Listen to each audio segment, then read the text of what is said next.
Jangan marah karena orang yang berbuat jahat. Jangan iri hati kepada orang yang berbuat curang. Sebab mereka segera lisut seperti rumput dan layu seperti tumbuh-tumbuhan hijau. Percayalah kepada Tuhan dan lakukanlah yang baik. Diamlah di negeri dan berlakulah setia. Iya. Sedemikian firman Tuhan bagi kita pada pagi hari ini yang terdapat di dalam Mazmur nomor 37 ini. Nah, teman-teman dikasih oleh Tuhan, kita sering sekali membaca dari kitab atau dari Mazmur ini, mulai dari Mazmur nomor 1 sampai nomor 150, dan kebanyakan kita melihat adalah bahwa ini adalah refleksi atau pengalaman-pengalaman yang ditulis oleh para pemazmur ini. Nah, kalau kita perhatikan di sini di dalam nomor 37 ini adalah yang ditulis oleh Raja Daud, karena di sini dikatakan dari Daud.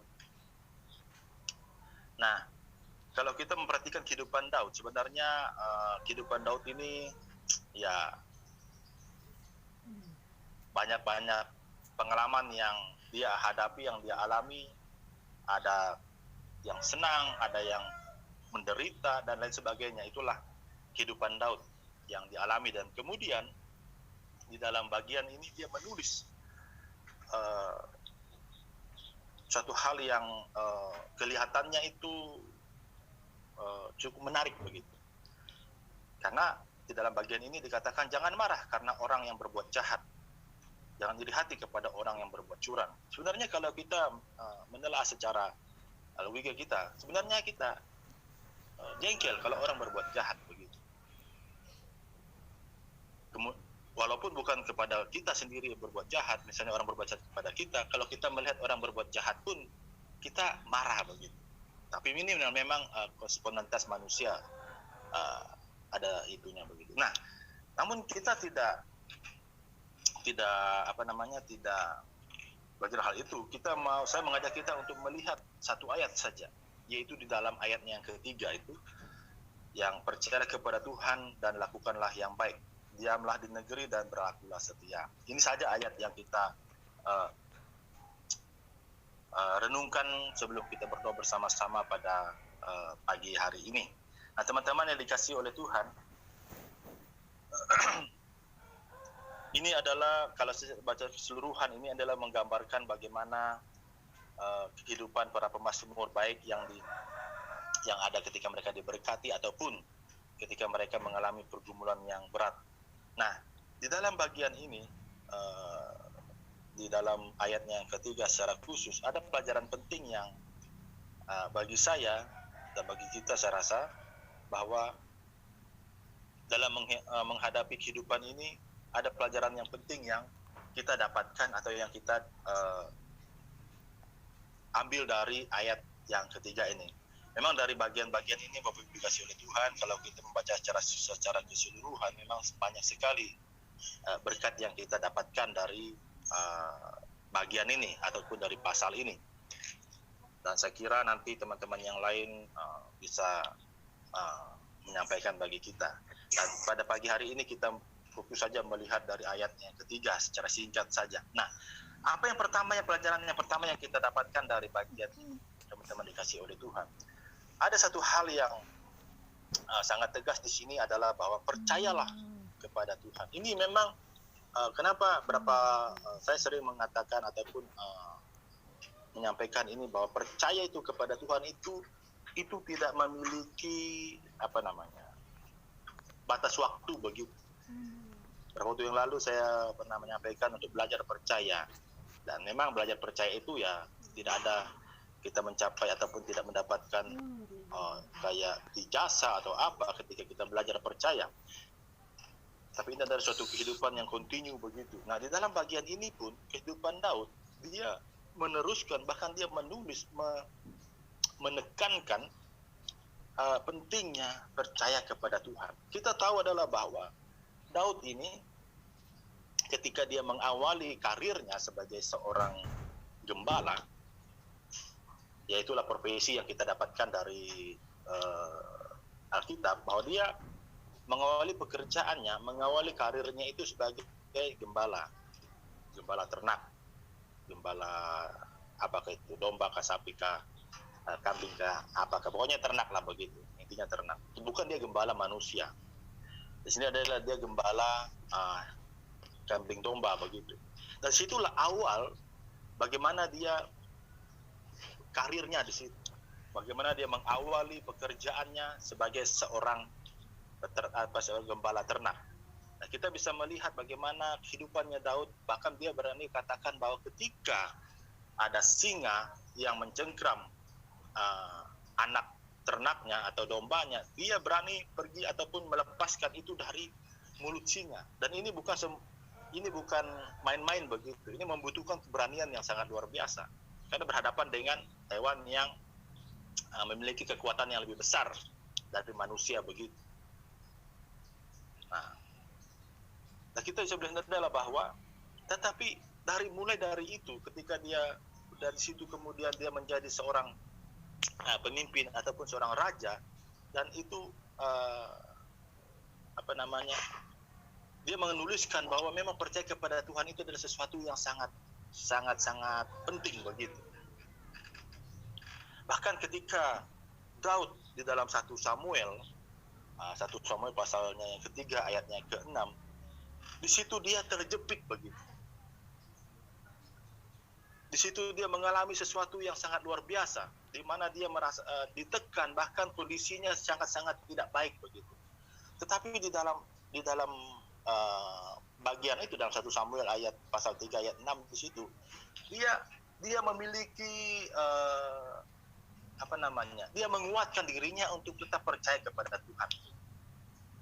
Walaupun situasi yang ada di sekitarnya dia ini tidak memungkinkan untuk percaya kepada Tuhan, untuk tetap menguatkan kepada Tuhan.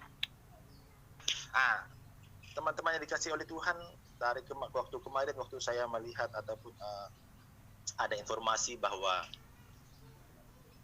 teman ada yang meninggal yang dari Bulukumba yang kerja di sana, karena tanggal 25 kemarin, tanggal 25 Juli kemarin, saya pelayanan di sana.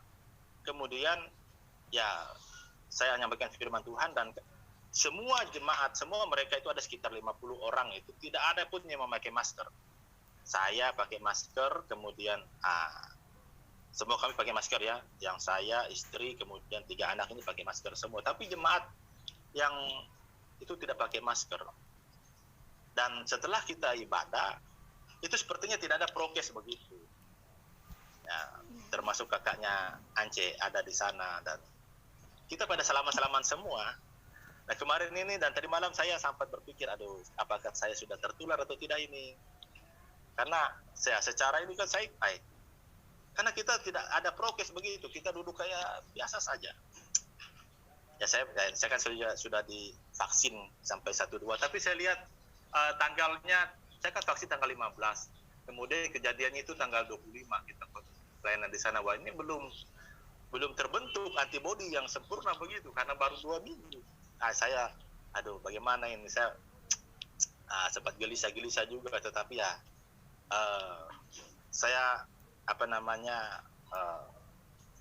apakah saya kena atau tidak begitu. Tapi puji Tuhan, setelah saya lihat sepertinya gejala-gejala yang umum tidak ada yang saya rasakan begitu, kayak hilang penciuman dan lain sebagainya, masih normal. Tetapi begitulah, ada rasa ketakutan begitu ketika dengan hal-hal seperti itu.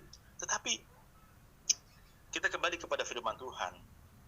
Ya, memang kita prokes begitu, kita menjaga, kita tetap menjalani aturan-aturan yang diberlakukan. Tapi ada namanya ketidaksengajaan begitu, kan di luar kemampuan, di luar kemampuan kita untuk mendeteksi ataupun untuk menjaga itu. Tetapi kita yakin dan percaya bahwa ketidakkemampuan kita atau ketidakkesadaran kita itu ada perlindungan Tuhan. Itu keyakinan saya. Nah, kalau kita perhatikan di sini adalah bahwa di dalam bagian ini, ketika Daud dalam situasi terdesak, situasi terjepit, dia mengambil keputusan untuk tetap percaya kepada Tuhan. Nah, yang saya lihat di sini adalah bahwa kepercayaan kepada Tuhan dalam situasi yang dihadapi oleh Daud adalah suatu soal keputusan.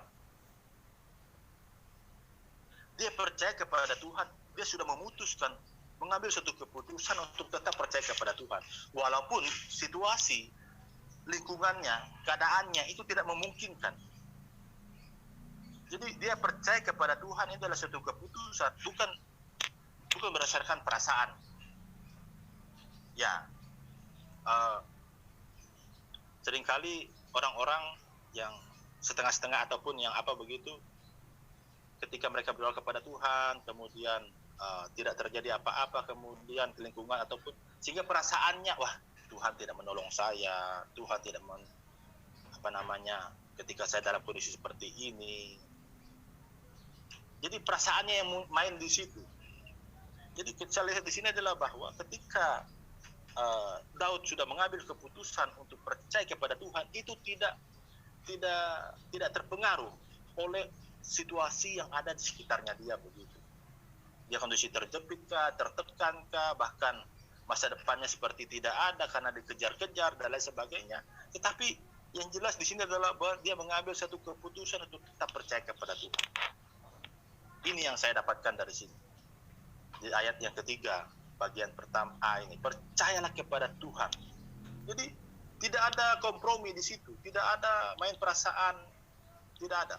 Ini adalah soal keputusan. Ketika ada satu keputusan yang sudah diketok palu, itu tidak bisa diganggu-gugat begitu, seperti itu ya.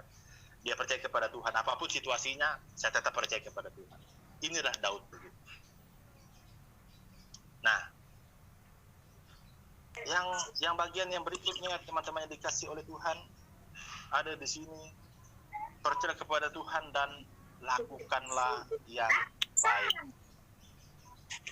Nah, selisihnya adalah bahwa tidak cukup percaya saja kepada Tuhan, tetapi ada bagian yang mesti kita kerjakan di dalam kehidupan kita. Di dalam kita tahu bahwa ketika Daud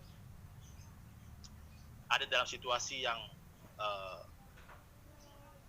istilahnya apa ya, diberikan kesempatan untuk, bukan diberi kesempatan ya, ada kesempatan dia untuk menghabisi Saul, tapi dia tidak lakukan. Dia hanya memotong jubah jauh sedikit saja, padahal itu kesempatan dia untuk menghabisi